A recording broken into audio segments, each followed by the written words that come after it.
Hello बच्चों, चलिए प्रश्न को देखते हैं। प्रश्न है 29 को ऐसे दो भागों में बांटो हो ताकि दोनों भागों का के वर्गों का योग 425 आए। तो प्रश्न को आगे हल करने उससे पहले जो प्रश्न की मुख्य अवधारणा है उस पर विचार करते हैं।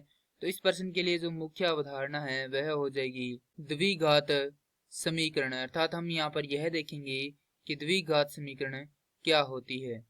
तो वे समीकरण जो ए एक्स का वर्ग योग बी एक्स योग सी बराबर शून्य के रूप में हो, जहां a बराबर नहीं हो शून्य के, द्विघात समीकरण कहलाती है। क्योंकि यदि a शून्य हो जाएगा तो यह एक द्विघात समीकरण नहीं रहेगी। अब दिया गया है कि 29 को ऐसे दो भागों में बांटो ताकि दोनों भागों के वर्गों का योग 425 है। तो माना प्रथम भाग मान लेते हैं x, तो द्वितीय भाग क्या हो जाएगा? द्वितीय भाग हो जाएगा 29 घटाव x, क्योंकि यदि 29 में से हम x को घटा देंगे तो हमारे पास दूसरा भाग बच जाएगा, क्योंकि कुल हमारे पास कितना है?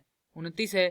तो अब प्रश्नानुसार दोनों भागों के वर्गों का योग 425 आना है। तो x का वर्ग योग 29 घटाव x का वर्ग बराबर 425। हल करेंगे तो हमारे पास यहाँ पर आएगा x का वर्ग योग x का वर्ग योग 29 का वर्ग हो जाएगा 841 घटाव 58x बराबर 425। हल करेंगे तो हमारे पास आएगा 2x का वर्ग घटाव 58x योग 841 घटाव 425 बराबर 0। तो ये हो जाएगा 2x का वर्ग घटाव 58x योग 416 बराबर 0। 2 का भाग लगाएंगे तो x का वर्ग घटाव 29x योग 208 बराबर 0 आएगा।